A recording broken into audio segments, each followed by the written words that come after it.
Olá! Esse é o segundo vídeo da série sobre a Revolução Russa. Hoje nós vamos ver o que aconteceu na Rússia entre fevereiro e outubro de 1917.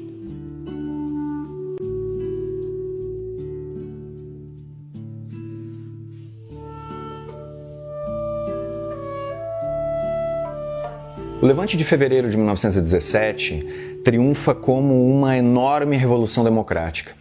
A Rússia, que era uma autocracia dominada por um czar extremamente violento, repressor, onde não havia nenhum tipo de liberdade política, se transforma, segundo a palavra dos próprios revolucionários russos da época, no país mais livre do mundo. Ocorre um enorme ascenso do movimento operário, do movimento camponês, um enorme ascenso das lutas das nacionalidades que buscam, a partir do triunfo da Revolução, os seus direitos de autonomia e até mesmo de independência. A Rússia se torna o centro das atenções mundiais. Os revolucionários que estão no exílio começam a retornar para a Rússia.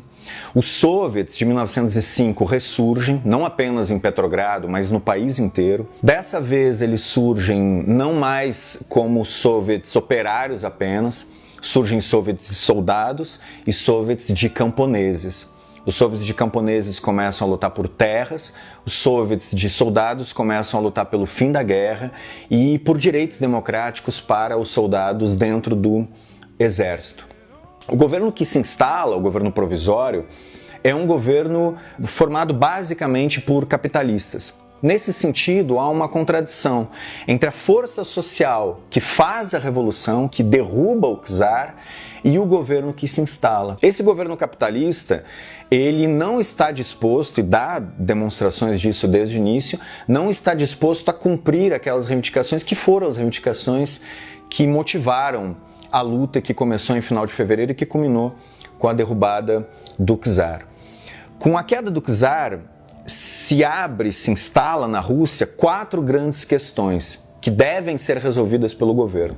A primeira e mais importante questão é a questão da guerra. A Rússia está metida numa guerra já faz 3 anos. Essa guerra tem levado a um esgotamento econômico, social, humano, político do país e é preciso saber o que fazer com a guerra. Evidentemente, a reivindicação dos operários, dos camponeses e dos soldados é o fim da guerra. O segundo problema é o problema da terra. Com o triunfo da Revolução de Fevereiro, a terra não muda de mãos. A terra continua nas mãos dos grandes proprietários rurais. E a grande reivindicação do movimento dos camponeses é que essa terra seja distribuída.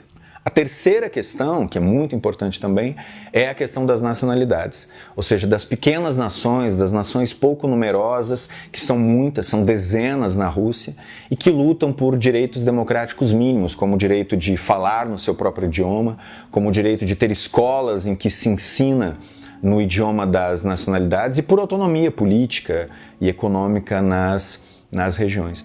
A quarta grande questão que precisa ser resolvida pelo governo é a questão do abastecimento das cidades.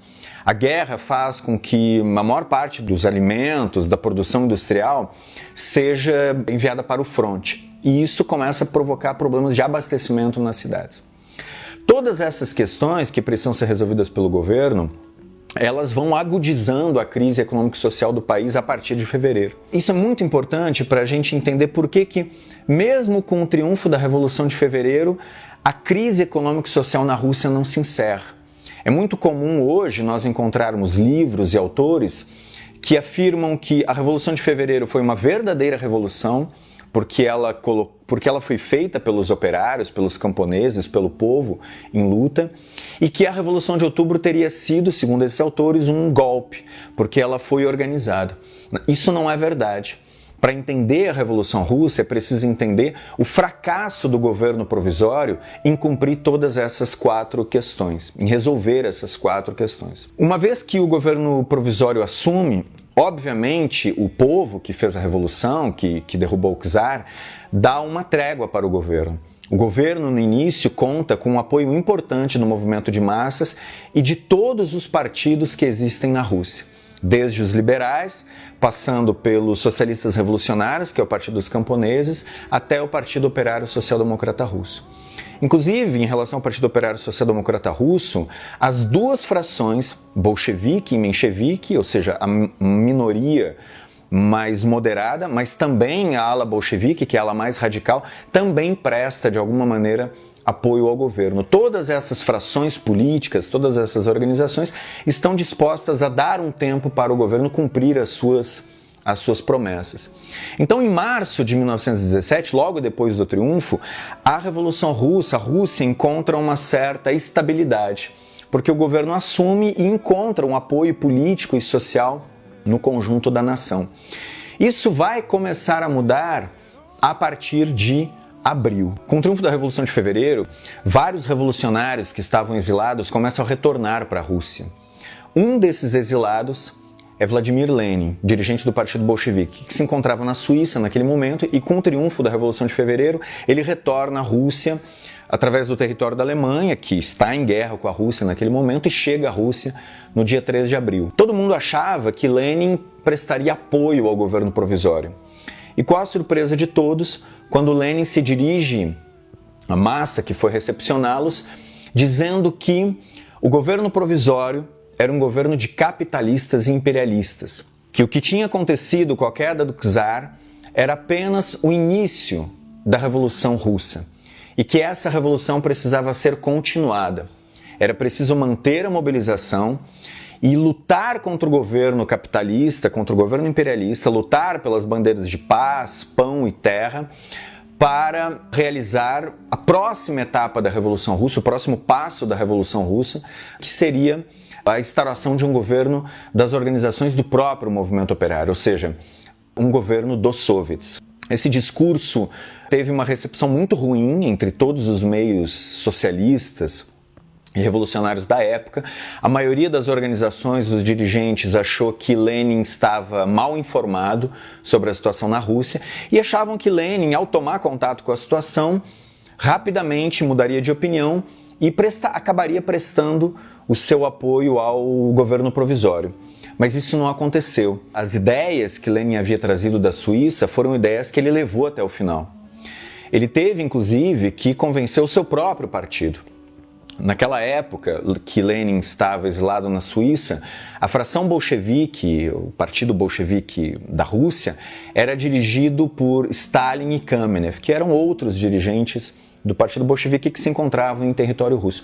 Stalin e Kamenev, desde a vitória da Revolução de Fevereiro, haviam definido essa política, haviam trabalhado por essa política de apoio crítico ao governo provisório. A formulação de Stalin e Kamenev era a seguinte: apoiar as medidas progressivas do governo provisório e criticar as medidas regressivas. Portanto, não era um apoio completo, mas era um apoio, ainda que fosse um apoio crítico.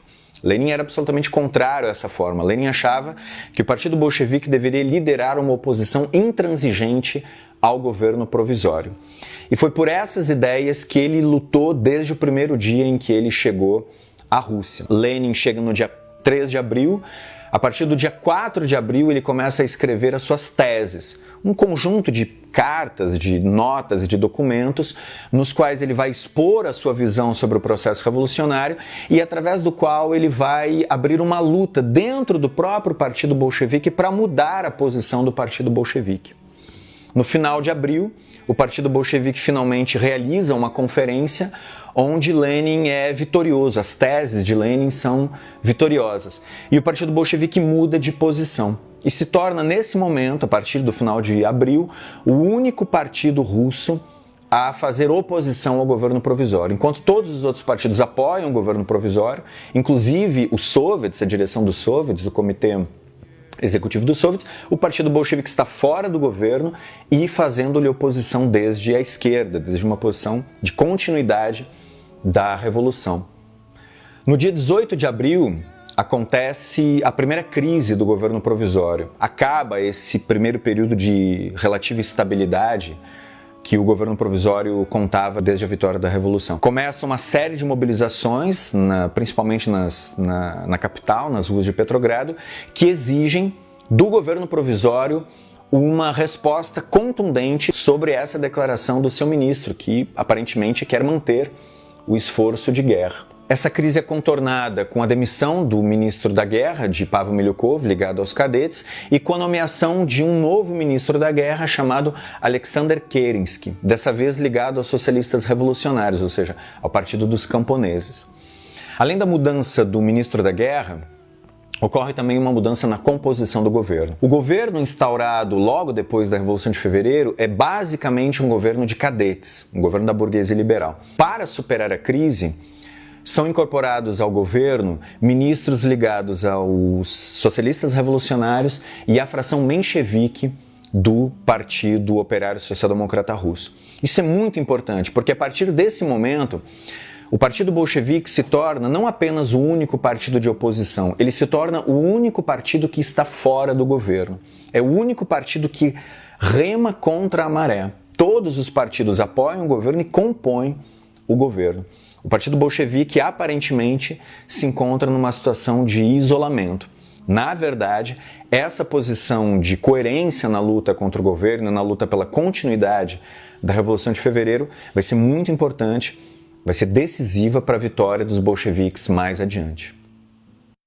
Os meses de maio e junho são meses de reorganização das forças revolucionárias. No início de maio, retorna à Rússia Leon Trotsky, que havia sido